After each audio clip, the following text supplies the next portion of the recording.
হতে হতে অবস্থাটা এমন হলো, নবীর বাড়িতে দাঁড়িয়ে 1 ঘন্টা 2 ঘন্টা নয়, বরং সারা রাত্রি তারা কোরআনুল কারীম শুনেছে। চিৎকার মেরে বলুন সুবহানাল্লাহ। সম্মানিত ভাইরা আমার, কোরআনুল কারীম যখন শুনেছেন, কোরআনুল কারীম শোনার পর যখন সকাল হয়ে গেছে, তখন তারা নেতারা মনে করেছে জনগণ দেখলে ইজ্জত সম্মান চলে যাবে, এখন পালাইতে হবে। প্রচন্ড পরিমাণে সকালবেলা দৌড়াতে শুরু করেছে। দৌড়াতে নেতাই ধাক্কা লেগেছে। চিৎকার মেরে বলুন না আল্লাহু আকবার। ধাক্কা লাগার পর আবু জেহেল ধমক দিয়ে বলতেছে, কে তুমি? তাকাইয়া দেখে আবু সুফিয়ান তাকাইয়া দেখে আবু জেহেল। লজ্জায় কেউ কাউকে কিছু বলতে পারছে না, চুপ হয়ে গেছে, কেউ কাউকে কিছু বলতে পারছে না, কোনো কথা বলতে পারছিল না।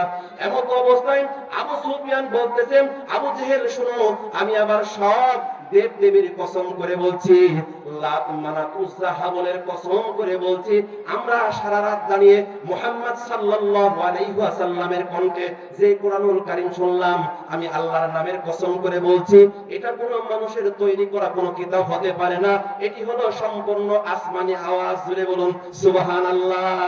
আরো জোরে বলুন না সুবহানাল্লাহ। তাহলে সেই সময় বড় বড় যারা কাফের ছিলেন তারাও বিশ্বাস করতেন এই কিতাব মানুষের নয়, এই কিতাব কার? চিৎকার মেরে বলুন, এই কিতাব কার? আল্লাহর। এই কিতাবের মধ্যে কোনো ভুল নেই না আছে? কোনো সন্দেহ নেই, আছে? কোনো সন্দেহ নাই।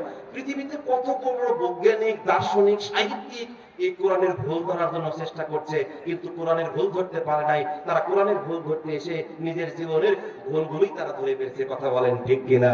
এই জন্য আসুন, এই কোরআন পড়তে হবে এবং এই কোরআন মানতে হবে, আবার এই কোরআন আমার আপনার জীবনে বাস্তবায়ন করতে হবে। কথা বলেন ঠিক কিনা? শুধু কোরআন পড়বেন নামাজ দিয়ে তা কিন্তু হবে না, এই কোরআন দিয়ে আপনার জীবনও পরিচালনা করতে হবে। কথা বলেন ঠিক কিনা? সম্মানিত ভাইরা আমার, তাহলে বলুন তো এই কিতাবের নাম কি?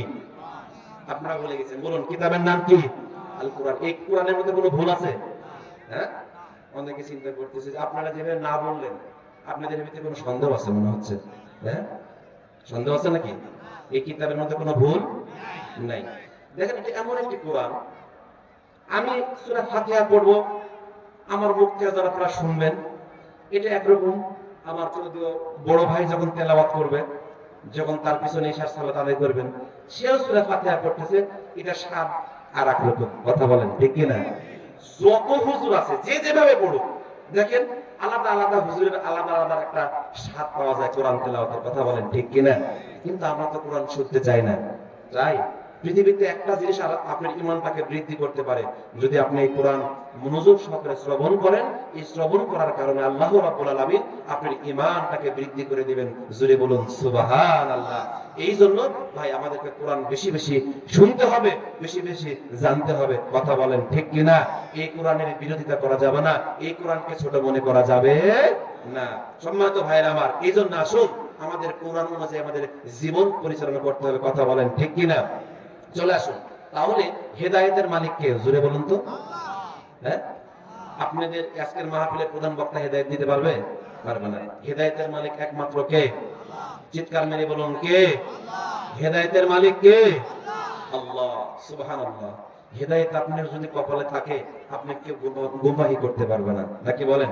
আর যদি আপনার কপালে হেদায়েত না থাকে, পৃথিবীর কোনো ওয়াজ দিয়ে আপনাকে কেউ হেদায়েত করতে পারবে না। ঠিক কিনা? সম্মানিত ভাইরা আমার, আপনারা ফেরাউনের নাম শুনছেন না? ফেরাউনের নাম শুনছেন না? ফেরাউনের নাম বললে ওর সাথে কিন্তু আরেকটা নবীর কথা আসে। বলেন তো সেই নবীটার নাম কি? ধন্যবাদ, ধন্যবাদ। শুনছেন? মূসা নবী। জোরে বলেন কি? আল্লাহ রাব্বুল আলামিন সবচেয়ে যে নবীটির নাম কোরআনুল কারীমে উল্লেখ করছেন, সেই নবীর নাম ছিল হযরতে মূসা আলাইহিস সালাম। ঠিক না? জোরে বলেন ঠিক না? এই মূসা আলাইহিস সালামকে একদিন ফেরাউন বলতেছে, আমি যদি কালেমা পড়ে মুসলমান হই, তাহলে তোমার আল্লাহ আমাকে কি দিবে? অনেক লোক কিন্তু আমাদের প্রশ্ন করে, নামাজ পড়া কে কয়জন বড় লোক হয়? এরকম কথা আছে না নাই? আবার এটাও বলে, নামাজও পড়ি না, রোজাও করি না, কিছুই করি না, কিন্তু আমার ঈমান ভালো আছে। কথা বলেন ঠিক না? এরকম বলে কি না? এরকম বলা যাবে না। আপনি যার নামাজই নাই, তার ঈমানই নাই। ঠিক না? আমাদের মধ্যে অনেকে আছে না, আমার নামাজ রোজা না করলে কি হবে, আমার ঈমান ভালো হবে, এরকম লোক আছে না? সম্মানিত ভাইরা, এটা বলা যাবে না। এটা অনেক বড়, আমি মনে করি এটা অপরাধমূলক একটা কথা। এটা এরকম বলা যাবে না। সম্মানিত ভাইরা আমার, তো ফেরাউন একদিন মূসা আলাইহিস সালামকে জিজ্ঞাসা করছে যে আমি যদি কালেমা পড়ে মুসলমান হই, তাহলে তোমার আল্লাহ আমাকে কি দিবে? তোমার আল্লাহ আমাকে কি দিবে? মূসা আলাইহিস সালামকে যখন ফেরাউন জিজ্ঞাসা করলেন, হে মূসা, আমি যদি কালেমা পড়ে মুসলমান হই তাহলে তোমার আল্লাহ আমাকে কি দিবে? মূসা আলাইহিস সালাম বললেন, তুমি যদি কালেমা পড়ে মুসলমান হও তাহলে আমার আল্লাহ তোমাকে এই দুনিয়াতে 4টি জিনিস দিবে। জোরে বলুন তো কয়টি জিনিস দিবে? আরো জোরে বলুন তো কয়টি দিবে? 4টি জিনিস দিবে। এক নাম্বার হলো, মূসা আলাইহিস সালাম বলতেছেন, এক নাম্বার হলো তোমার আয়ুকে কিয়ামত পর্যন্ত বৃদ্ধি করা হবে, অর্থাৎ তুমি কিয়ামত পর্যন্ত বেঁচে থাকবা। দ্বিতীয় নাম্বার হলো তুমি কিয়ামত পর্যন্ত মিশরের বাদশাহী করবা। 3 নাম্বার হলো তুমি সর্বদা যুবক থাকবা, কিয়ামত পর্যন্ত তুমি অসুস্থতা হবে না। আর 4 নাম্বার হলো তুমি সর্বদা যুবক থাকবা, কিয়ামত পর্যন্ত তুমি বৃদ্ধ হবে না, তুমি যুবক থাকবা। আর 4 নাম্বার তুমি সুস্থ থাকবা। এই 4টি জিনিস তোমাকে দেওয়া হবে। মূসা আলাইহিস সালামের কথা শুনে ফেরাউন মনে মনে, প্রকাশ্যে নয়, মনে মনে কালেমা পড়ার জন্য প্রস্তুত হয়ে গেলেন। তার কারণ হলো নবীরা কোনোদিন মিথ্যা ওয়াদা করে না।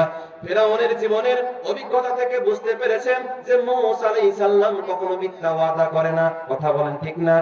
নবীরা কি কোনোদিন মিথ্যা কথা বলে? নবীরা কোনোদিন মিথ্যা কথা বলে না। উনি মনে মনে কালেমা পড়ার জন্য চিন্তা ভাবনা করলেন। এমত অবস্থায় ফেরাউন বলল, মূসা, আমি একটু পরামর্শ করতে চাই। এমত অবস্থায় মূসা আলাইহিস সালাম বললে, ফেরাউন, তুমি সবার সঙ্গে পরামর্শ করিও, কিন্তু আমি একজনের নাম তোমার কাছে বলবো। আমি একজন নাম তোমার কাছে আমি বলবো, ওই লোকের কাছে পরামর্শ করা যাবে না। সম্মানিত ভাই আমার, ফেরাউন বললেন সেই লোকটিকে।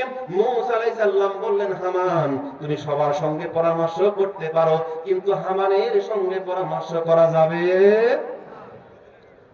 কথা আমার আপনারা বুঝছেন? হামানের সঙ্গে পরামর্শ করা যাবে না।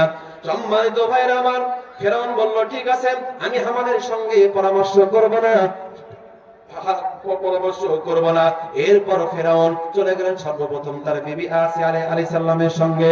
আসিয়ার কাছে যাওয়ার পর পরামর্শ করলেন, আসিয়া, আমি যদি কালেমা পড়ে মুসলমান হই তাহলে মূসা আলাইহিস সালাম বলেছে 4টি জিনিস আমাকে দুনিয়াতে দেওয়া হবে।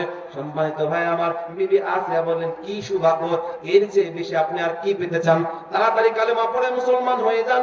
স্বামী স্ত্রীর মধ্যে এরকম ভাবে যখন কথা হচ্ছিল, হঠাৎ করে দরজায় কে যেন নক দেয়।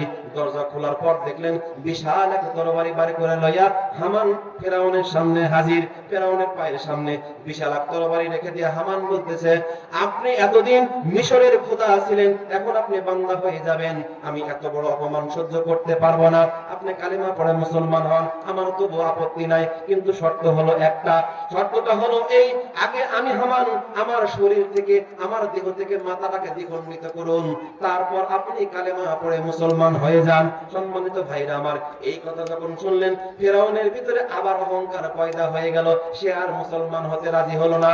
এই জন্য আমি বলি, সম্মানিত ভাইরা আমার, হেদায়েতের মালিক কোনো হুজুর নয়, হেদায়েতের মালিক কোনো বক্তা নয়, হেদায়েতের মালিক একমাত্র কে? চিৎকার মেরে বলুন, আরো জোরে বলুন না, হেদায়েতের মালিক কে? আরো জোরে বলুন না, হেদায়েতের মালিক কে? এই জন্য হেদায়েত চাইতে হবে কার কাছে? এই যে আমরা সূরা ফাতিহা যখন পড়ি, ইহদিনাস সিরাতাল মুস্তাকিম, এর মানে আপনারা জানেন না তো? এর মানে আপনারা জানেন না তো? ওই যে সারাটা বছর, সারাটা জীবন নামাজ পড়ছে, তো অন্য ধর্মের এক ভাই জিজ্ঞাসা করছে যে, ভাই, তোমরা যে নামাজে রুকু থেকে ওঠার সময় এই সামি আল্লাহ বলি মানে হামিদা হামিদা বলে, হামিদা কার বেটি? এই হামিদা কার বেটি? এ বলতেছে, আরে হুজুর তো নামাজ পড়ায়, আমিও তো নামাজ পড়ি, 20 বছর 30 বছর থেকে নামাজ পড়তেছি, কিন্তু হামিদা কার বেটি এটা তো আমার জানার বাইরে। তাহলে হুজুর জিজ্ঞাসা করা লাগবে, এই হামিদা কার বেটি? কথা বলেন। এরকম আমরা নামাজে আছি না?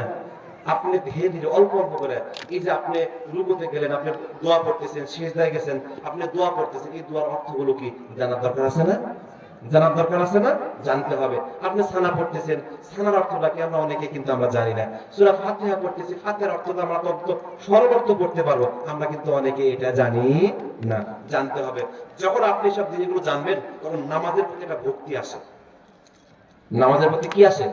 একটা ভক্তি। আপনি আল্লাহু আকবার বলতেছেন, আপনি কি বলতেছেন, কেন বলতেছেন, কি হচ্ছে, এটা যখন আপনার ভিতরে হৃদয়ের মধ্যে যখন একটা কম্পন হবে যে আমি তো চাচ্ছি আল্লাহর কাছে, আল্লাহ তুমি আমাকে সরল সঠিক পথ দেখাও, আল্লাহ তুমি আমাকে এই করো, আল্লাহ তুমি আমাকে এই করো, যখন আপনি বলবেন তখন আপনার নামাজের মধ্যে যে একটা মজা, এই মজা পাওয়া যাবে।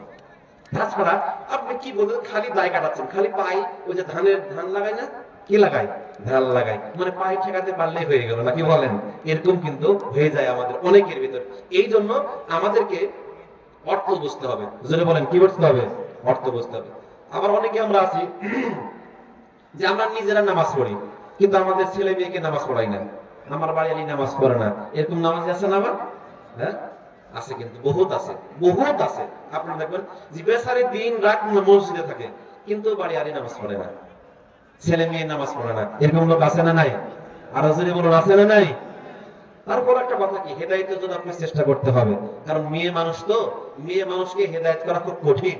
আল্লাহর নবী বলছে ওদেরকে কাঁচের গ্লাসের মতো করে নিয়ে থাকতে হবে, বেশি নড়াচড়া করা যাবে না, পড়লে ভেঙে যাবে। কথা বলেন ঠিক না? সম্মানিত ভাইরা আমার, তো এই মাঝে একটা কথা মনে হলো, বলবো আমি, বলবো ভাই একটু কথা বলেন, বলবো। এই যে শীতের সময়, এই যে শীতের মৌসুম চলছে না, শীতের মৌসুমে কিন্তু হাঁসের গোস্ত খেতে খুব ভালো লাগে। হ্যাঁ, একটু ঝাল ঝাল যদি হাঁসের গোস্ত হয়, এই তো আমার অনেক ভাইয়ের জিভায় পানি আসছে, মাশাআল্লাহ। হ্যাঁ, মাশাআল্লাহ মাশাআল্লাহ, জিভায় পানি আসছে, হাঁসের গোস্ত। এই যে একটু ঝাল ঝাল হাঁসের গোস্ত, নাকি বলেন?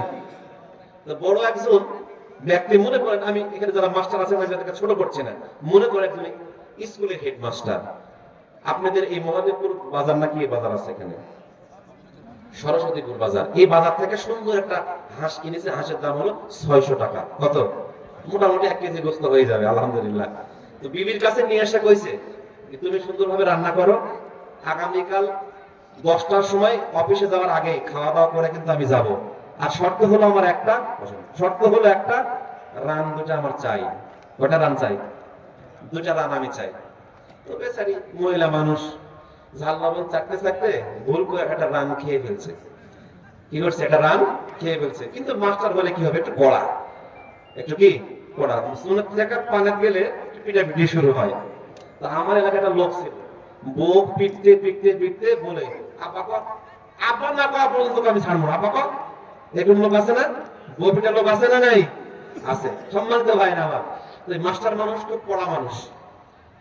এখন যখন খেয়ে ফেলছে তখন তার বিবি চিন্তা করছে, সর্বনাশ, আমি এই ঝাল লবণ চাকতে চাকতে রান আমি খেয়ে ফেলছি, আর এই কথা যদি আমি আমার মাস্টার সাহেব বলি তাহলে তো বাড়িতে আজকে আগুন ধরে যাবে, কি করা যায়? খাতে বসে খাতে খাতে বলতেছে রান একটা দিলাম, আর একটা কই। উনি কি আবার সেটা মহিলা মানুষের পেঁয়াজ দেখেন, উনি বলতেছে রান তুমি যে হাঁস কিনেছ, এই হাঁসের রান হলো একটা। কয়টা? মাস্টার সাহেব চিন্তা করলে, সর্বনাশ, এটা আমি জীবনে কোনো বই পুস্তক আমি পাইনি যে হাঁসের রান একটা হয়। হাঁসের রান কয়টা হয়? একটা হয়। এটা কোনো বই পুস্তক আমি পাইনি, সর্বনাশ। বলতেছে ব্যাপার না, হাঁসের রান একটা। এইভাবে হতে হতে স্বামী স্ত্রীর মধ্যে একটা তুমুল ঝগড়া চলতেছে, চলতে চলতে বলতেছে আমি তো প্র্যাকটিক্যাল দেখো, হাঁসের পাও একটাই। বলতেছে তাই দেখো, আমার পুকুর, আমার বাড়ি তার পুকুর আছে, চলো। দেখতেছি ঠান্ডার সময়, ওই হাঁসের ঠান্ডার সময় দেখবেন যে এক পা নামা দিলে আর এক পা ওই পটের মধ্যে, হ্যাঁ আছে বাবাজিরা, হেমাস আছে আছে। তখন মাস্টার সাহেব বলতেছে দেখো পা কয়টা? মাস্টার সাহেব ভালো করে দেখে বলতে, সর্বনাশ, পা তো একটাই রে।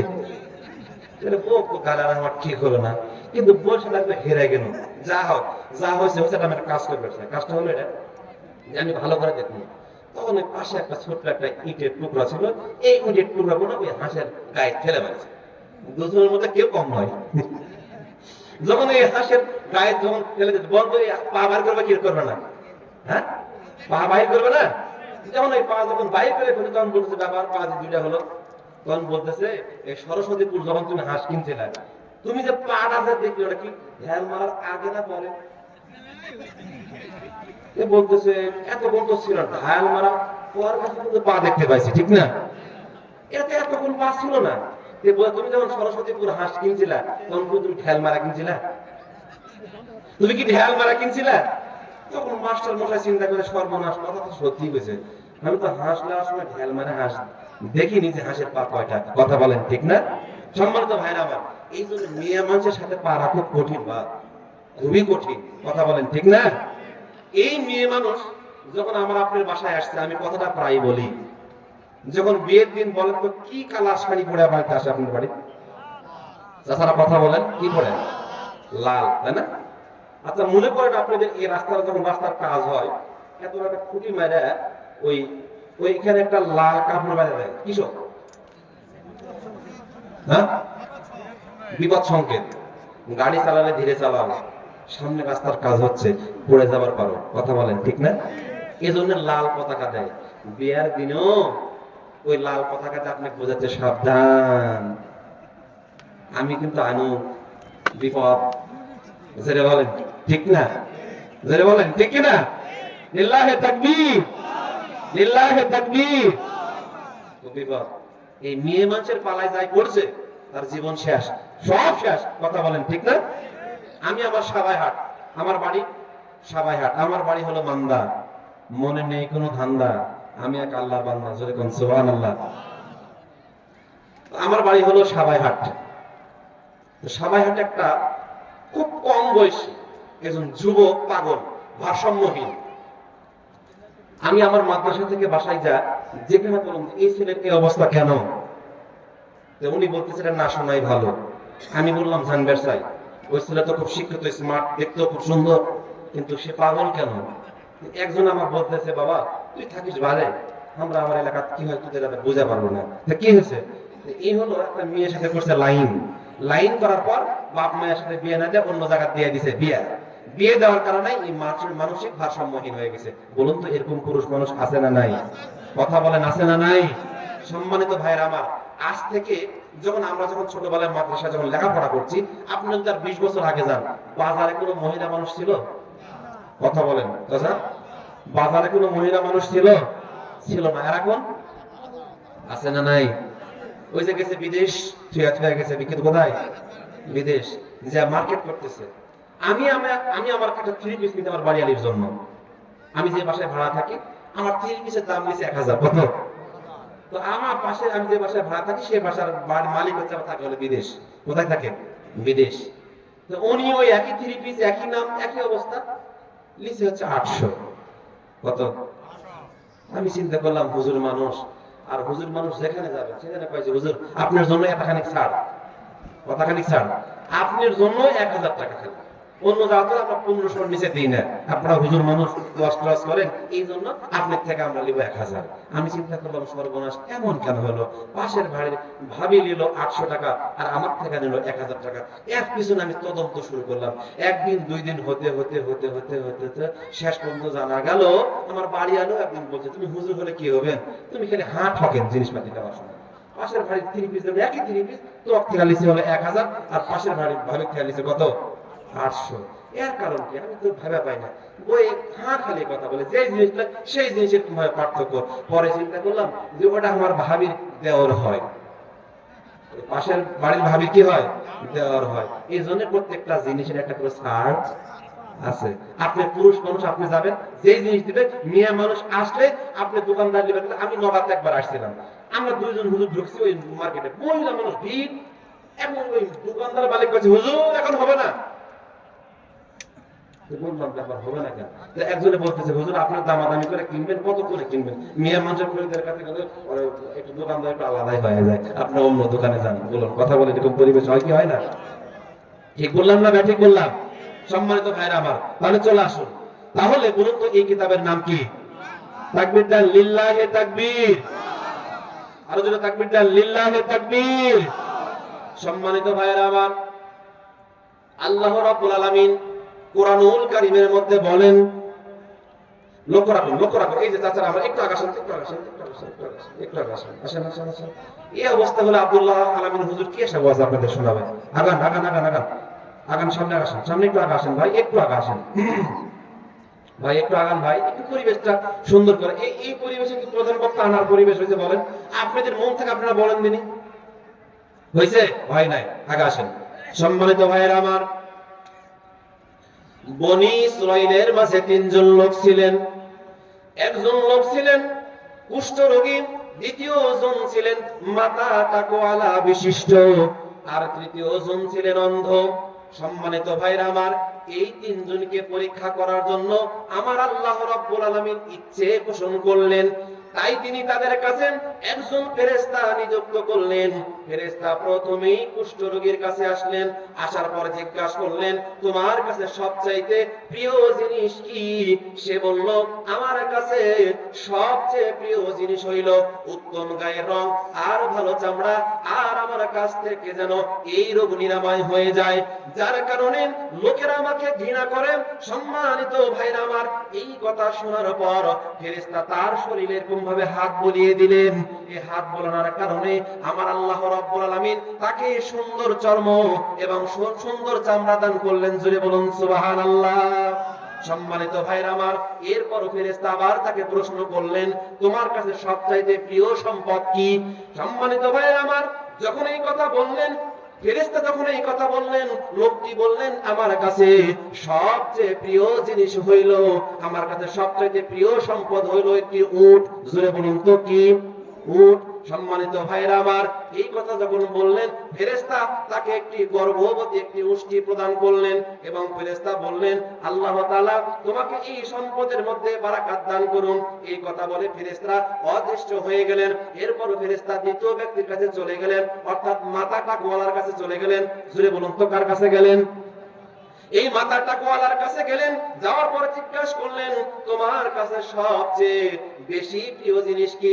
লোকটি বললেন, আমার কাছে সবচেয়ে বেশি প্রিয় জিনিস হলো সুন্দর চুল। আল্লাহ তাআলা যেন এই সুন্দর চুল দান করে আর আমার কাছ থেকে যেন এই রোগ একেবারেই নিরাময় হয়ে যায়, যার কারণে লোকেরা আমাকে অভক্তি করে। সম্মানিত ভাইরা আমার, এরপর ফেরেশতা তার মাথায় হাত বুলিয়ে দিলেন। এই হাত বোলানোর কারণে আমার আল্লাহ রাব্বুল আলামিন তাকে সুন্দর চুল দান করলেন। জোরে বলুন সুবহানাল্লাহ। সম্মানিত ভাইরা আমার, এরপর ফেরেশতা বললেন, তোমার কাছে সবচেয়ে প্রিয় সম্পদ কি? লোকটি বললেন, আমার কাছে সবচেয়ে প্রিয় সম্পদ হইল গাভী। জোরে বলুন তো কি? গাভী। এরপর ফেরেশতা তাকে একটি গর্ভবতী একটি গাভী প্রদান করলেন। এরপর ফেরেশতা বললেন, আল্লাহ তাআলা তোমাকে এই সম্পদের মধ্যে বারাকাত দান করুন। এই কথা বলে ফেরেশতা তৃতীয় ব্যক্তি অর্থাৎ অন্ধ লোকের কাছে চলে গেলেন। এই অন্ধ লোকের কাছে যাওয়ার পর ফেরেশতা জিজ্ঞাসা করলেন, তোমার কাছে সবচেয়ে বেশি প্রিয় জিনিস কি? সে বলল, আমার কাছে সবচেয়ে বেশি প্রিয় জিনিস হইল আল্লাহ তাআলা যেন আমাকে দৃষ্টি শক্তি ফিরিয়ে দেয়, আমি একটু জনগণ দেখতে চাই। সম্মানিত ভাইরা আমার, এরপর ফেরেশতা তার চোখে হাত বুলিয়ে দিলেন। এই হাত বোলানোর কারণে আমার আল্লাহ রাব্বুল আলামিন তাকে আবার দৃষ্টি শক্তি ফিরিয়ে দিলেন। জোরে বলুন সুবহানাল্লাহ। সম্মানিত ভাইরা আমার, এরপর ফেরেশতা বললেন, তোমার কাছে সবচেয়ে বেশি প্রিয় সম্পদ কি? লোকটি বললেন, আমার কাছে সবচেয়ে বেশি প্রিয় সম্পদের নাম হইল বকরি। জোরে বলুন তো কি? বকরি। সম্মানিত ভাইরা আমার, এরপর ফেরেশতা তাকে গর্ভবতী একটি বকরি প্রদান করলেন। এরপর ফেরেশতা বললেন, আল্লাহ তাআলা তোমাকে এই সম্পদের মধ্যে বারাকাত দান করুন। এই কথা বলে ফেরেশতা অদৃশ্য হয়ে গেলেন। ফেরেশতা হারিয়ে গেলেন। সম্মানিত ভাইরা আমার, 1 বছর 2 বছর এরকম ভাবে অনেক বছর অতিবাহিত হয়ে গেল। সম্মানিত ভাইরা আমার, অতিবাহিত হওয়ার পর কারো উট, গাভী, বকরি এবং সবগুলো বাচ্চা দেওয়া শুরু করলো। বাচ্চা দিতে দিতে দিতে দিতে এমন এক পর্যায়ে হয়ে গেল কারো 1 মাঠ উট, 1 মাঠ গাভী আর 1 মাঠ বকরি হয়ে গেল। জোরে বলুন সুবহানাল্লাহ। সম্মানিত ভাইরা আমার, এরপরও ফেরেশতা আল্লাহ রাব্বুল আলামিন আবার ফেরেশতা পাঠাইলেন। অনতিকাল পরে পূর্বের আকৃতিতে ফেরেশতা আবার সর্বপ্রথম ওই কুষ্ঠ রোগীর কাছে পাঠাইলেন। কুষ্ঠ রোগীর কাছে যাইয়া বললেন, ভাই আমি একজন মিসকিন ব্যক্তি, আমি নিঃস্ব ব্যক্তি, সফর আসার কারণে আমার সকল অবলম্বন নিঃশেষ হয়ে গেছে।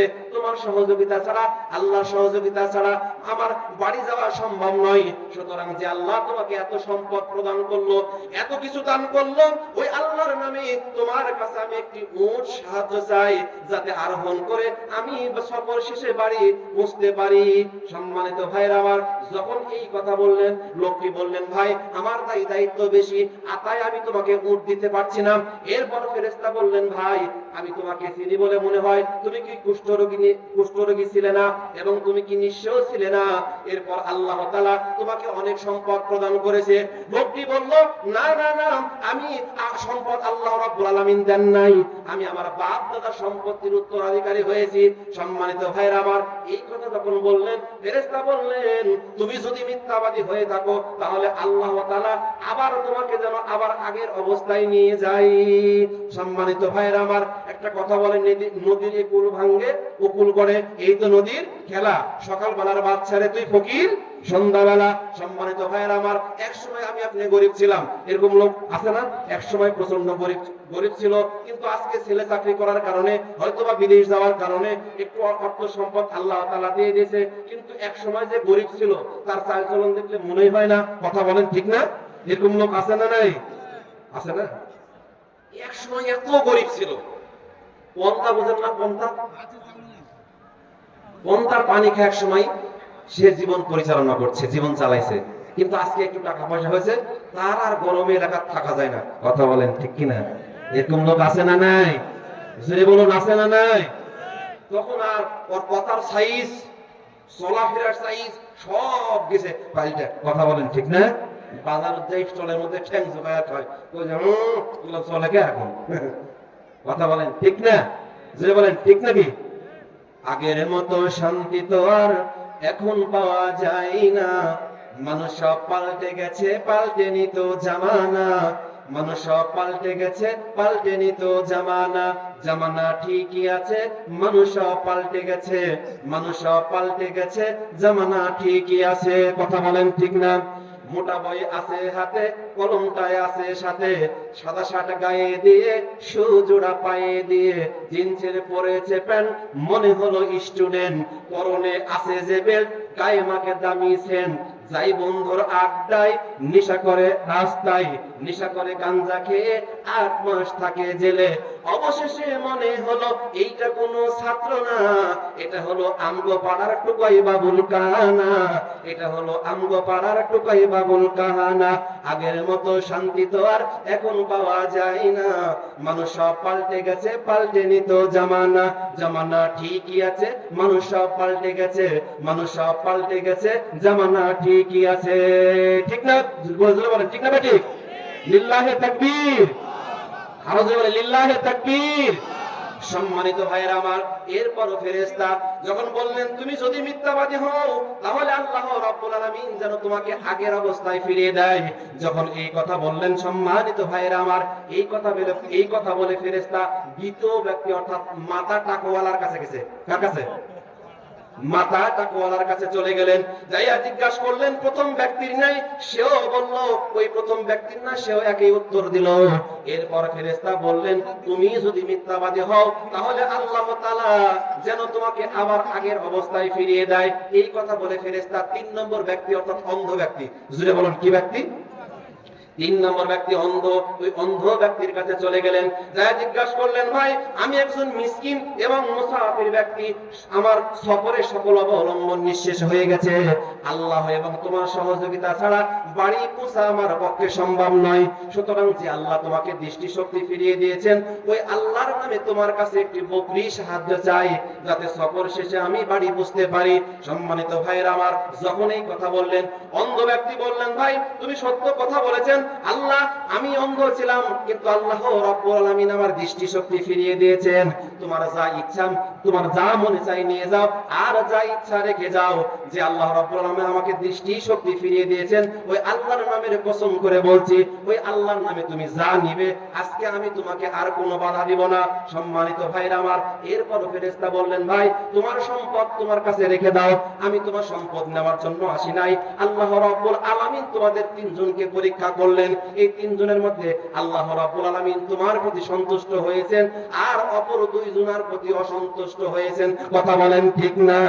সম্মানিত ভাইরা আমার, এই জন্য আমাদের এই জীবন কিন্তু স্থায়ী না, ক্ষণস্থায়ী। কথা বলেন ঠিক না? ঠিক। এই জীবন কিন্তু আমাদের স্থায়ী না, অস্থায়ী। ঠিক না? সম্মানিত ভাইরা আমার, এই জন্য আমি আপনি থাকবো না, এই জন্য আল্লাহর রাস্তায় দান করার দরকার আছে না নাই? আরো জোরে বলুন না, আছে না নাই? দান করলে কমে না, দান করলে, হাদিসে আসছে, খুব মনোযোগ দেন, আল্লাহ যখন একটা বান্দার প্রতি প্রচন্ড পরিমাণ রাগ হয়, পাপ করছেন, এতটা পাপ করছেন, আল্লাহ প্রচন্ড পরিমাণ আপনার প্রতি রাগান্বিত হয়েছে, এই রাগটা কমাবে কোন আমলের মাধ্যমে? আমি আপনাদের বলবো ভাই, বলবো। আল্লাহ, আপনি এত অন্যায় করছেন, এত পাপ করছেন, আল্লাহ রাগান্বিত হয়েছে। আপনি যদি বেশি বেশি দান করেন, তাহলে আল্লাহ আপনার প্রতি যে রাগ আছে, এই রাগটা কমে যায়। সুবহানাল্লাহ বলেন। তাহলে এই রাগ কমানোর মাধ্যম হলো দান। জোরে বলুন তো কি? জিৎকার মেরে বলুন কি? দান। এই জন্য দান করতে হবে ভাই। আমরা সবকিছু করতে চাই, কিন্তু একটা জিনিস করতে চাই না, সেটা হলো দান। জোরে বলেন কি? দান করলে আল্লাহর রাগ কমে। জোরে বলুন সুবহানাল্লাহ। এই জন্য আমাদের বেশি বেশি দান করার দরকার আছে না নাই? আরো জোরে বলুন, আছে না নাই? দান করলে কি কমে? দান করলে কমে না। সম্মানিত ভাইরা আমার, গভীর মনোযোগ দেন। এই জন্য আমাদের বেশি বেশি দান করতে হবে। আল্লাহ রাব্বুল আলামিন এই দুনিয়াটাকে 6 দিনে তৈরি করলেন। জোরে বলুন তো কয় দিনে? একটু কথা বলেন ভাই। কয় দিনে তৈরি করলেন? 6 দিনে তৈরি করলেন। যখন আল্লাহ রাব্বুল আলামিন এই দুনিয়াটাকে 6 দিনে তৈরি করলেন, আল্লাহ রাব্বুল আলামিন যখন এই জমিন তৈরি করলেন, এই জমিন তৈরি করার পর জমিন নড়াচড়া শুরু করছে, কাঁপতেছে, লড়তেছে। এমন অবস্থায় আল্লাহ রাব্বুল আলামিন এই জমিনের নড়াচড়াটাকে থামানোর জন্য আমার আল্লাহ রাব্বুল আলামিন পাহাড় তৈরি করলেন। আল্লাহ রাব্বুল আলামিন বলেন, ওয়াল জিবালা আওতাদা। সুবহানাল্লাহ বলেন। আল্লাহ রাব্বুল আলামিন এই জমিনের ভিতর পাহাড়টাকে কেটে দিলেন, বসায়া দিলেন। দেওয়ার কারণে জমিনটা আর নড়ছে না, জমিনটাকে স্থির হইলেন। সুবহানাল্লাহ বলেন। আরো জোরে বলেন সুবহানাল্লাহ। তাহলে জমিনটা কি হয়ে গেল? থেমে গেল। এই দৃশ্যটা দূর থেকে ফেরেশতারা দেখতে পাইলেন।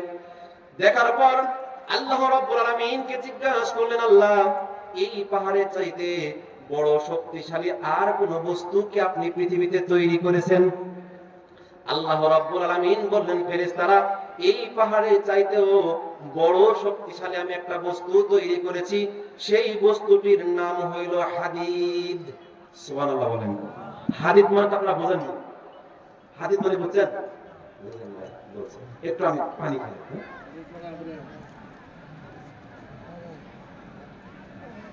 তাহলে হাদিদ মানে আপনারা বোঝেন না? 114টা আল্লাহ কোরআনের সূরাকে নাম করেছেন। তার মধ্যে একটা সূরা আছে, সূরার নাম হলো সূরাতুল হাদিদ। হাদিদ মানে লোহা। হাদিদ মানে কি? এই লোহা। হাদিদ মানে কি? লোহা। সম্মানিত ভাইরা আমার, আল্লাহ রাব্বুল আলামিন বললেন, এই পাহাড়ের চাইতেও বড় শক্তিশালী আমি একটি বস্তু তৈরি করেছি। সেই বস্তুটির নাম হইল লোহা। জোরে বলুন সুবহানাল্লাহ। বলেন তো, লোহার কুদাল আছে না? কুদাল কুদাল এই কুদাল দিয়ে পাহাড় কাটা যায় কিনা? মাটি কাটা যায় না? সম্মানিত ভাইরা আমার, ফেরেশতা তখন আল্লাহ রাব্বুল আলামিনকে আবার বললেন, আল্লাহ, এই লোহার চাইতেও বড় শক্তিশালী আর কোন বস্তু কি আপনি পৃথিবীতে তৈরি করেছেন? আল্লাহ বললেন, হ্যাঁ, এই লোহার চাইতেও বড় শক্তিশালী আমি একটি বস্তু তৈরি করেছি। সেই বস্তুটির নাম হইল আগুন। সুবহানাল্লাহ বলেন। লোহা যতই শক্তিশালী হোক, আগুনের দিলে লোহা কি হয়? গলে যায় না? কথা বলেন, গলে কিনা? সম্মানিত ভাইরা আমার, এরপর ফেরেশতা বলেন, আল্লাহ, এই আগুনের চাইতেও বড় শক্তিশালী আর কোন বস্তু কি আপনি তৈরি করেছেন? সম্মানিত ভাইরা আমার, এই কথা যখন বললেন ফেরেশতারা, আল্লাহ বললেন, এই লোহার এই আগুনের চাইতেও বড় শক্তিশালী আমি একটি বস্তু তৈরি করেছি। সেই বস্তুটির নাম হইল পানি। সুবহানাল্লাহ বলেন। আগুন ধরছে, কি দিয়ে থামাবেন? পানি দিয়ে, ঠিক না? সম্মানিত ভাইরা আমার, এরপর ফেরেশতা বললেন, আল্লাহ, এই পানির চাইতেও বড় শক্তিশালী আর কোন বস্তু কি আপনি পৃথিবীতে তৈরি করেছেন? আল্লাহ বললেন, শোনো, এই পানির চাইতেও বড় শক্তিশালী আমি একটি বস্তু তৈরি করেছি। সেই বস্তুটির নাম হইল বাতাস। সুবহানাল্লাহ বলেন। বিশাল সমুদ্র, সমুদ্রের পানি এভাবে নড়াচ্ছে। কিসে নড়াচ্ছে? বাতাসে নড়াচ্ছে। সুবহানাল্লাহ বলবেন না? সম্মানিত ভাইরা আমার, এরপর ফেরেশতা আল্লাহ রাব্বুল আলামিনকে আবার জিজ্ঞাসা করলেন, আল্লাহ, এই বাতাসের চাইতেও বড় শক্তিশালী আর কোন বস্তু কি আপনি পৃথিবীতে তৈরি করেছেন? সম্মানিত ভাইরা আমার, আল্লাহ বললেন, হ্যাঁ, এই বাতাসের চাইতে বড় শক্তিশালী আমি একটি বস্তু তৈরি করেছি। ফেরেশতারা বলেন, আল্লাহ সেই জিনিসটি কি? আল্লাহ রাব্বুল আলামিন বললেন, সেই জিনিসটি হলো বনি আদম সন্তান। সুবহানাল্লাহ। বনি আদম সন্তানের মধ্যে সর্বশ্রেষ্ঠ ওই সন্তান, ওই বনি আদম সন্তান, যে আদম সন্তান ডান হাতে দান করে কিন্তু বাম হাতে টের পায় না। সুবহানাল্লাহ বলেন। তাহলে পৃথিবীর সব কিছুর চাইতে দামি হলো মানুষ। সুবহানাল্লাহ বলেন। সকল ব্যথার বোঝা বইতে পারে, সব জ্বালা যাতনাও সইতে পারে, বিপদ আপদ এলে খোদাকে ডাকে, তার দয়া করুণাই ভরসা রাখে, হারাই না হুঁশ সেই তো মানুষ, সেই তো মানুষ। বলেন ঠিক না? সম্মানিত ভাইরা আমার, এই জন্য বিশেষ করে আমাদের দানের দরকার আছে না নাই? চিৎকার মেরে বলুন, দানের দরকার আছে না নাই? আজকের এই মাহফিল একটা উন্নয়ন কল্পে করা হয়েছে, ঠিক না? করা হয়েছে, আপনারা জানেন। কিন্তু আমার মনে হয়, আমি তো আশ্চর্য হয়ে যাচ্ছি যে আব্দুল্লাহ আলামিন ভাইয়ের এত বড় মাহফিল আমি মনে হয় জীবনের কোথাও দেখিনি। আল্লাহু আকবার। মানুষ কি এখানেই এলাকায় না আছে? কথা বলেন না কেন? আছে? আল্লাহু আকবার। কি অবস্থা রে বাবুরে! এখন তো অনেক সময় হয়ে গেছে, এখন তো উনি আসার সময় হয়ে গেছে, কিন্তু মানুষ নাই। কথা বলেন ঠিক না? আবার আমাদের এলাকার আবার কিছু লোক আছে, আপনাদের এলাকা আছে নাকি আমি জানি না, আমাদের এলাকার কিছু লোক আছে বাড়ির থেকে ওয়াজ শুনে। এরকম লোক এদিকেও আছে? আচ্ছা হুজুর কি করবেন ওয়াজ শুনে? আমার বাড়ির জানালা ছেড়ে দিলে কি ওয়াজ শোনা যায়? ওটি মারার যাওয়ার দরকার আছে। এরকম লোক আছে না? তো ওয়াজ শোনার লোক আলাদা। তো পাশের বাড়ির ভাবি একটা লোক খুব ওয়াজ শুনে, খুবই ওয়াজ শুনে। তো পাশের বাড়ির ভাবি যা বলতেছে, তুমি তো খুব ওয়াজ শুনবে না, তোমার ভাই ডাকারা লিয়ে যায় দিন, কোনোদিন ওয়াজ শুনবে যায় না। বলতেছে ঠিক আছে, এই মনোহরপুর গ্রামের ওয়াজ হবে, ঠিক আছে আমি দেখা ঢুকা লিয়ে যাবো। আমি তো এই সার নামাজ পড়ে খাওয়া দাওয়া করে এই মনোহরপুর আসছে ওয়াজ শোনার জন্য। যে হুজুর আসছে ওয়াজ করতেছে, ওয়াজ করতে করতে আল্লাহ নিকাম ওই হুজুর ওয়াজ করছে, ওই যে কুরুপের ওয়াজ, পেশাব করার পর পানিটা ধোয়া লাগবে, আর না হলে ঢ্যাল ঢুলতে একটা মোছা লাগবে। তো আল্লাহ নিকাম ওয়াজ সুন্দরভাবে শুনেছে। শোনার পর রাত 12টার সময় যাচ্ছে বাড়ি। যাতে যাতে চিন্তা করছে, হঠাৎ করে তার পেশাব চাচ্ছে। বলছে ভাই না পেশাব করা লাগবে। বলছে এই ওয়াজ শুনে আলো তো, হুজুর কি কইছে? কিছু লে যা। বলতেছে ঠিক আছে, কিছু লিয়ে মহিনী ধারে যায়। তখন এক ধারে যায়, ওই যে আর একটা আছে না মোটর আগুন যে একটা গ্যাস লাইট পাওয়া যায়, ওর নিচে কিন্তু ছোট একটা লাইট, আবার টর্চ লাইট আছে, দেখছেন? এই এলাকায় আছে? হ্যাঁ কথা বলেন, এই এলাকায় আছে? ছোট্ট একটা টর্চ লাইট আছে, এই টিপ দিলে কিন্তু আলো হয়, কিন্তু আলোর পরিমাণ খুব কম। তো আন্ধারের মধ্যে কি করবে, ওরে আর খেলাতে কোনো মতো আলো হতে হতে দেখতেছি একটা ওই যে একটা ওই মাটির এক ডুববে সুন্দরভাবে চাড়া উঠে আছে। চিন্তা বলতে এটাই নেই, হুজুরের কুয়া সুন্দর আছে, পেশাব করে কোনোদিন পানি কাজ কেন কুলুপ পানি। তো আল্লাহ দিকাম ওই লাইট মধ্যে কোনো মতো আন্ধারের মধ্যে বাম হাতে ওই বাম হাতে ওই ধরে এদিক লড়ালড়ি করতেছে। দেখা পড়া পর সব ঠিক হয়ে গেছে। তখন ওই মানে ওই যে ছোট্ট যে যেটা মানে ঢেল দিছে, ওই ঢেলটা ফেলে দিছে। রাস্তাতে যাওয়ার পরে না পর কুটকুট কুটকুট করে কামড়াচ্ছে। বলতেছে সর্বনাশ, কি বলো রে, আমি এই জন্য মৌলবীর ওয়াজ শুনতে চাই না। মেলা দিন পর আজকে না পুরো বুঝতে আজকে এই অবস্থা আছে। পরে লাইট টুইট দিয়ে দেখলো যে এই যে ছোট ছোট লাল পিঁপড়া ওই ঢেলের মধ্যে ছিল। বলেন কি ছিল? এই ঢেলের মধ্যে কি ছিল? লাল লাল পিঁপড়া ছিল। উই খালি ঝাড়তে আর বলতেছে আমি এই কারণেই মৌলবীর ওয়াজ আমি পছন্দ করি না। এই কারণে কি আমি মৌলবীর ওয়াজ পছন্দ করি না? আসলে ওয়াজের দোষ না আমলের দোষ? ওয়াজের দোষ না আমলের দোষ? কথা বলেন। আমলের দোষ। আসলে আমরা হৃদয় থেকে মানুষকে ভালোবাসতে আমরা জানি না। আমরা কোনোভাবে হৃদয় দিয়ে কোনো আমল, ভালোবাসে কোনো আমল আমরা করতে যাই না। এই কথাটা আমার মনে হলো। ভাই বসেন, ভাই বসেন, আগান আগান আগান, জিকির করেন লা ইলাহা, আগান আগান, সামনে আগান, সামনে আগান। হুজুর তো লাইভ হচ্ছে, বারবার আমাকে স্মরণ করাচ্ছে। আগান আগান, লা ইলাহা, জোরে জোরে বলেন লা ইলাহা, জোরে জোরে ভাই লা ইলাহা। না না বলো না, বলো না, গলা ছেড়ে দেন। এখানকার মহিলা মানুষ না আছে নাকি? নাই। জবান ছেড়ে দিয়ে অন্তর থেকে আল্লাহকে প্রেম ভালোবাসা দিয়ে জিকির করেন লা ইলাহা লা ইলাহা, জোরে জোরে ভাই লা, হ্যাঁ জোরে জোরে লা ইলাহা। আল্লাহর জিকির করবে যারা, আল্লাহর কাছে প্রিয় তারা, আল্লাহর কাছে প্রিয় যারা, জান্নাত প্রবেশ করবে তারা। জোরে লা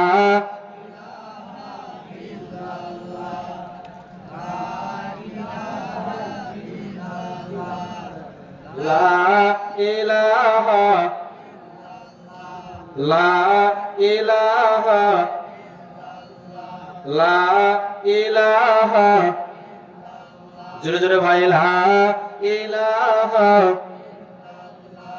লা ইলাহা ইল্লাল্লাহু মুহাম্মাদুর রাসূলুল্লাহ সাল্লাল্লাহু আলাইহি ওয়াসাল্লাম। সম্মানিত ভাইরা আমার, আপনারা কি বেজার হচ্ছেন? মানে হুজুর আসার জন্য বারবার আমাকে বলতেছে, কিন্তু আপনাদের এই পরিবেশের কারণে নিয়ে আসা যাচ্ছে না। কথা আমার বুঝেন নাই? আল্লাহু আকবার। এত মানুষ কম এলাকায়, পুরুষ মানুষ। আল্লাহ সামনে বছর থেকে এই এলাকায় শুধু বিটি চলবাদ্দা পুরুষ মানুষ জন্মাও। আল্লাহু আমিন বলেন, আল্লাহু আমিন বলেন। যান বেশি বেশি বেড়া চলো, যান সামনে বছরে তাফসীর মাহফিল হলে যেন অন্তত প্যান্ডেল না ভরে। আমরা বলছি আল্লাহুম্মা আমিন, আল্লাহুম্মা আমিন। সম্মানিত ভাইরা আমার, আসুন চলে আসুন, লক্ষ্য রাখুন। আমাকে বলছে আদায়, যে আদায়ের লোক কই, সিলিপ কই, কিছু নাই। এলাকার সভাপতি নাই, সেক্রেটারি নাই, কিছু নাই। কই সবগুলা কই গেছে? হ্যাঁ কই? আর সিলিপ কই? কই লেখে সিলিপ নেই, দেখেন।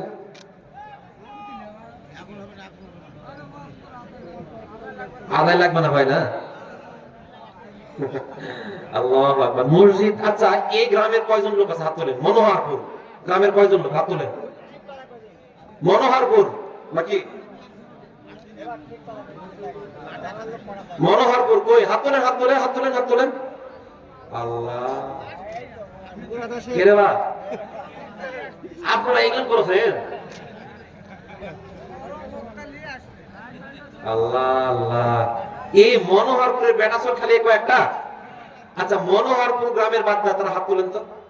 আমিও হাত তুলছি, আমিও তো বাইরে। আল্লাহু আকবার, লিল্লাহি তাকবীর, লিল্লাহি তাকবীর। হ্যাঁ আমরা হলো বেটাচল। মনোহরপুর শেষ, মনোহরপুর বাতিল। কথা বলেন ঠিক না? মনোহরপুরে কেউ নাই। এই কি গ্রামের নাম তো খুব সুন্দর। আচ্ছা আচ্ছা, মনোহরপুর। এই মনোহরপুর গ্রামের লোক বেটাচল নাই। আল্লাহু আকবার, সবগুলা বাইরে। আল্লাহুম্মা আমিন।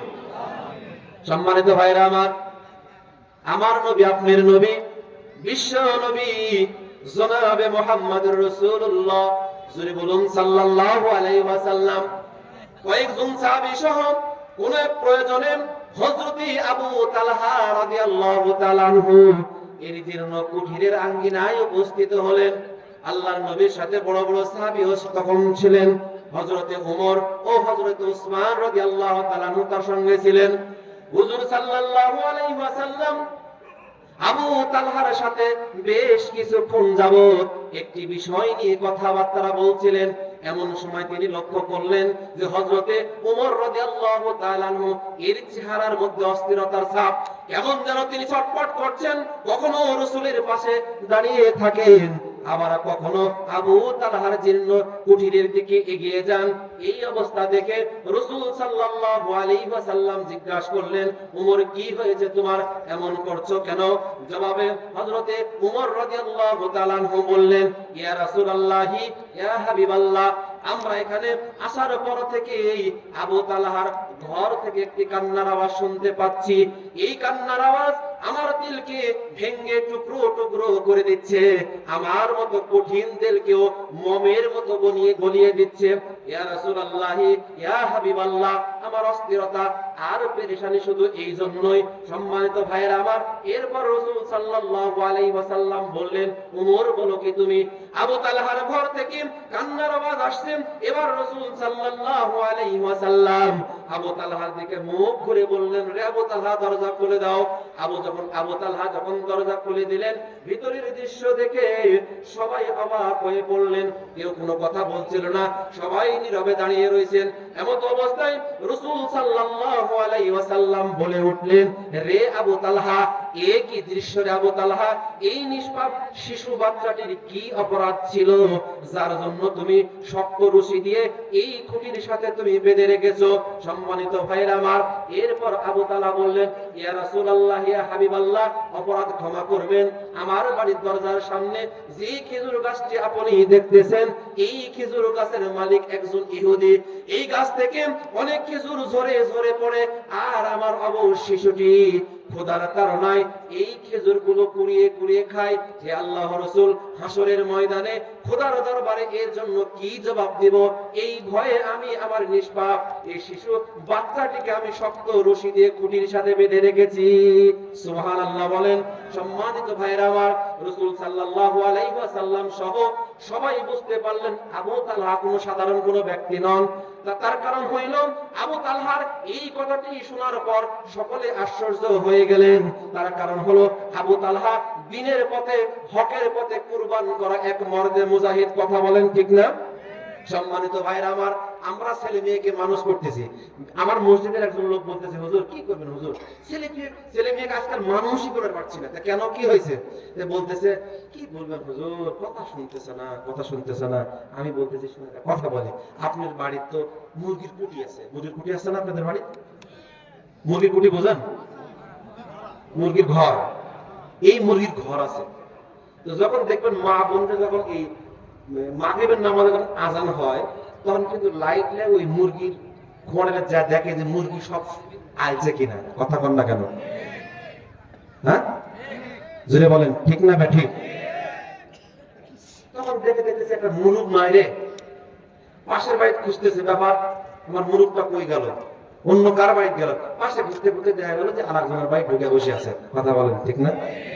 আপনার বাড়ির মুরগির কুটি আপনি চেক করে একটা মুরগি যদি না থাকে, তাহলে আপনি ঘুরে বেড়াচ্ছেন গোটা পাড়া, কিন্তু আপনার বাড়ির যে আরেকটা দামড়া ঘুরে বেড়াচ্ছে, কখন বাড়ি ঢুকতেছে আর না ঢুকতেছে, এর খোঁজ কে নিবে ভাই? কথা বলেন, এর খোঁজটা কে নিবে?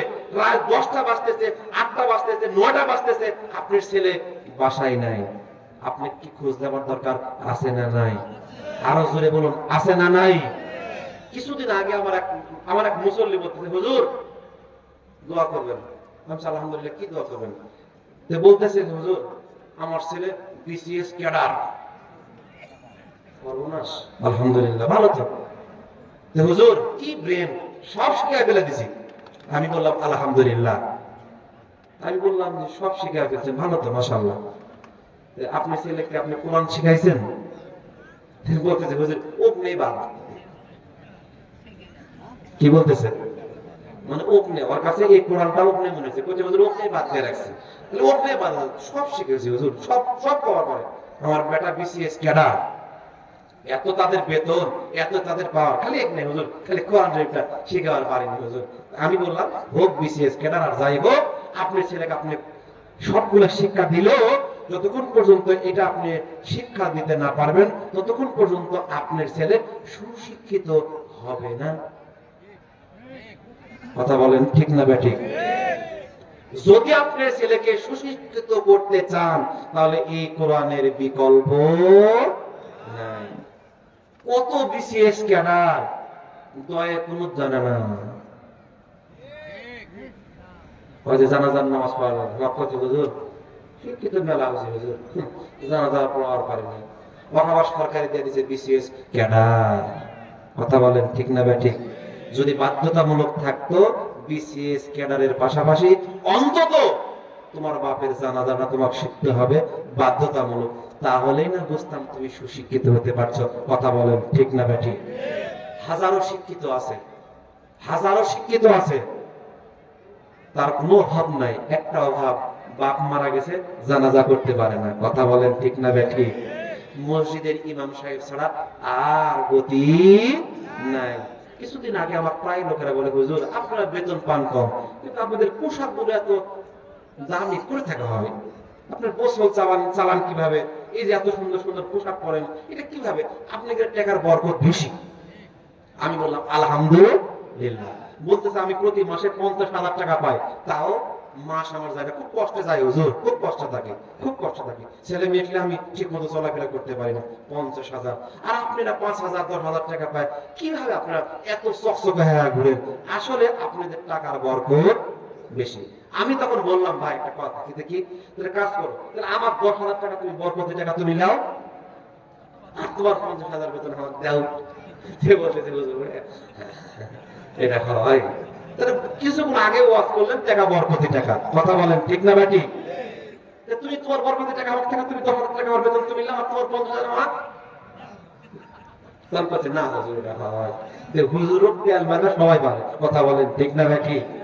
হ্যাঁ, কিন্তু এখন একটা জিনিস ভালো হয়েছে কি জানেন, আগে এরকম শোনা যাইতো যে ওই স্বামী স্ত্রী পেট বাঁচতে আসতে, স্বামী স্ত্রী চিন্তা করছে পেট যে কি বানাবেন, একজনে করছে ডাক্তার বানাবো, আর ডাক্তার ভাল লাগে ইঞ্জিনিয়ার বানাবো, আর একজন বলছে না মাস্টার বানাবো, এই করতেছে। আর এখন বর্তমান কি হয় জানেন, এখন বলতেছে বাচ্চা হলে আমার কয়ে হুজুর দোয়া করেন, আলহামদুলিল্লাহ দোয়া করবো হুজুর, খালি যদি ছেলে সন্তান হয়, আমার যদি বেটা ছেলে হয়, আমি মিজানুর রহমান আজহারিক বানাবো। সুবহানাল্লাহ বলার কথা না হুজুর, দেখি আমার ছেলে সন্তান যদি হয়, তাহলে আমি মামুনুল হক বানাতে চাই। সুবহানাল্লাহ বলা করবেন নাই? আমার ছেলে যদি হয়, তাহলে আমি মুফতি আমির হামজা বানাতে চাই। সুবহানাল্লাহ বলেন। তখন আমি বুঝলাম যে মানুষের চেঞ্জটা অনেকটা পরিবর্তন হয়েছে, কথা বলেন ঠিক না বেঠিক? আগে মানুষ হয়েছে কি চিন্তা করছে ডাক্তার ইঞ্জিনিয়ার বানাবে, এখন কিছুটা হলো পরিবর্তন হয়েছে, ছেলে সন্তান হলেই তারা চিন্তা ভাবনা করে আমরা বড় বড় আলেম ওলামা বানাবো। কথা বলেন ঠিক না বেঠিক? পরিবর্তন হয়েছে না হয় নাই? এই জন্য আসুন তাহলে আমাদের ছেলে মেয়ে এই কোরআন শেখানোর দরকার আছে না নাই? জোরে বলুন আছে না নাই? সম্মানিত ভাইরা, আমার পাশে কিন্তু একটা মাদ্রাসা আছে, মাদ্রাসায় ছেলে মেয়ে দেন, ভালো হবে। আমি একটা কথা বলি, ভালো হবে, ভালো হবে। কোরআন শিখান, ছেলে মেয়ে কোরআন শিখান, নিজে শিখেন। বয়স বেশি হয়েছে তো কি হয়েছে, কোনো সমস্যা নেই। আপনি সূরা বাকারা পড়তে না পারলেও সূরা ইখলাস তো পড়তে পারবেন, কথা কোন ঠিক না বেঠিক? আপনি আলী ইমরান সূরা না পড়লে মানে সূরা কাউসার তো পড়তে পারবেন, ঠিক না বেঠিক? যেরকম ভাবে বড় বড় সূরা আল্লাহ দিয়েছেন, আমার ভিতরে খুব চিন্তা আসলো, আল্লাহ তুমি সূরা বাকারা এত বড় বড় বানালেন, এই আলী ইমরান বানালেন, কত বড় বড় সূরা বানালেন, কিন্তু শেষে আসে এই সূরা কাউসার বানালেন, তারপর সূরা ইখলাস বানালেন কেন? আমি আবার চিন্তা করলাম যে এরকম মধ্যে চিন্তা বললাম যে ও আল্লাহ বুঝেছি কেন বানাইছে। তার কারণ হলো যারা বুড়া মানুষ পারবে না, তার জন্য এই সূরা ইন্নাত হয় না আর কুল সূরা, কথা কোন ঠিক না বেঠিক? হ্যাঁ, এগুলা সূরা অটোমেটিক শুনতে শুনতে মুখস্থ হয় কিনা? হয় না ভাই? এজন্য কোরআন শিখুন, এটা এমন একটি কোরআন, কোরআনটাকে আপনার জীবন পরিবর্তন করতে পারে, কথা বলেন ঠিক না বেঠিক? এই কোরআনটাকে আপনার জীবন চেঞ্জ করে দিবে ভাই। এই কোরআন আপনাকে এত কিছু শেখাতে পারে, এত উচ্চ মর্যাদা নিয়ে যেতে পারে, এটা সম্ভব না। দেখেন আমি প্রায় বলি, একটা ইমাম, সব চাইতে সমাজের মধ্যে গরিব প্রকৃতির লোকেরা কিন্তু ইমাম হয়, ঠিক না? যদি ওই মসজিদের ইমামের বেতন যদি 20,000 টাকা হলে তাহলে সমাজের মধ্যে সব চাইতে ধনী লোক তাই ভাবতো যে আমার ছেলেকে আমি কিভাবে ইমাম বানাবো, কারণ 20,000 টাকা বেতন, কথা বলেন ঠিক না বেঠিক? হ্যাঁ, আজান দেয় আর 10,000 নয় আর 40,000 টাকা বেতন, অনেক সংকট করছে। তখন বড় লোকের ঠেলায় এই গরিব লোকেরা আজান দেওয়ার চান্স পাচ্ছে না, কথা বলেন ঠিক না বেঠিক? কিন্তু দেখেন মারা গেছে ওই যে হুজুর 3-4 হাজার টাকাতে হুজুর আছেন, ওকে সামনে দিচ্ছেন যে হুজুর আপনি নামাজটা পড়ান, কিন্তু দেখেন এই কোরআন আছে বলেই সবার সামনে উনি দাঁড়াতে পারছে, কথা বলেন ঠিক না বেঠিক? তার ভিতর আছে কোরআন, জুড়ে বলুন কি কোরআন? আল্লাহর কোরআন খানি পড়িতে না জানি, না জানি পড়তে নামাজ। সুবহানাল্লাহ। আল্লাহর কোরআন খানি পড়িতে না জানি, না জানি পড়তে নামাজ, না জানি পড়তে নামাজ, না জানি পড়তে কোরআন। লিল্লাহি তাকবীর, লিল্লাহি তাকবীর। সম্মানিত, তাহলে এই জন্য কোরআনের দরকার আছে না নাই? যারা চলে আসলাম, চলে আসেন। হযরত আবু তালহা রাদিয়াল্লাহু তাআলা আনহু বললেন, ইয়া রাসূলুল্লাহ, ইয়া হাবিবাল্লাহ, আমার ছেলেকে শক্ত খুঁটি দিয়ে রশি দিয়ে বেঁধে রেখেছি, তার একমাত্র কারণ হইল ওই কিয়ামতের দিন আল্লাহ রাব্বুল আলামিন যদি আমাকে, আবু তালহা আমাকে ডাক দিয়ে জিজ্ঞাসা করে, আবু তালহা শোনো, তুমি সুস্থ থাকার পরেও তোমার ছেলে এই গাছ থেকে খেজুর পাকার কারণে অন্য এক ইহুদির গাছের খেজুর কুড়িয়ে কুড়িয়ে খেয়েছে, এর জন্য তোমার কাছে আমি তোমার কাছে আর হিসাব চাই, আমি আবু তালহা দিতে পারবো না। সম্মানিত ভাইরা, যখন এই কথা বললেন, আল্লাহর নবী জনাবে মুহাম্মদুর রাসূলুল্লাহ সাল্লাল্লাহু আলাইহি ওয়াসাল্লাম আবু তালহাকে বুকের সাথে টেনে নিলেন আর বললেন, রে আমার সাহাবীরা, তোমাদের মধ্যে এমন কি কেউ আছো যে এই ইহুদির কাছ থেকে এই খেজুর গাছটি ক্রয় করে আবু তালহাকে হাদিয়া দিবে? ওই মজলিসের মধ্যে এমন একজন সাহাবী ছিলেন, আল্লাহর নবী বলেছেন আল্লাহ হলো সবচাইতে ধনী, আর আল্লাহর পরেই ধনী হলো উসমান গনি। সুবহানাল্লাহ। সম্মানিত ভাইরা আমার, উসমান গনি হাতটাকে ছেড়ে বললেন, লাব্বাইক ইয়া রাসূলুল্লাহ, আমি রাজি আছি। এই কথা বলে উসমান গনি দ্রুত গতিতে ইহুদির বাড়িতে চলে গেলেন।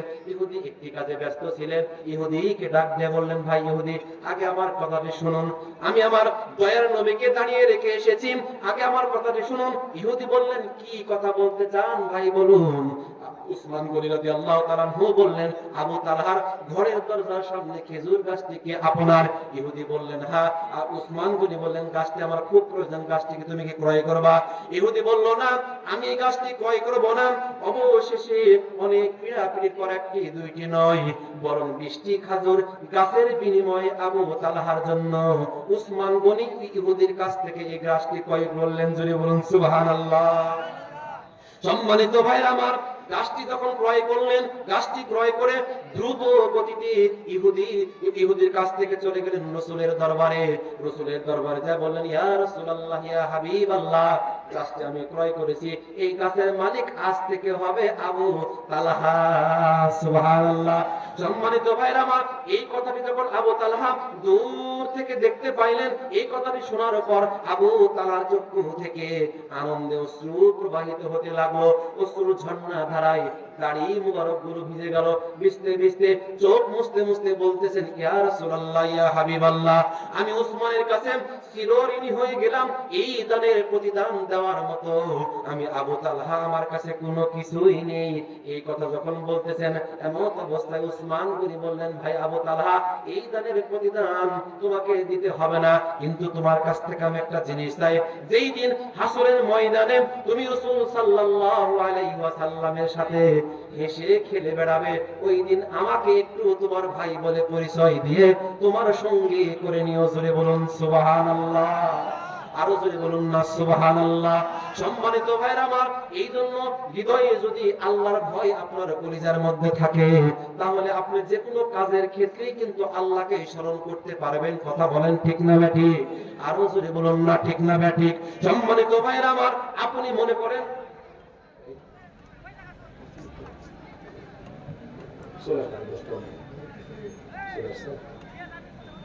লিল্লাহি তাকবীর। সম্মানিত ভাইরা আমার, আপনারা কি বিরক্ত হচ্ছেন?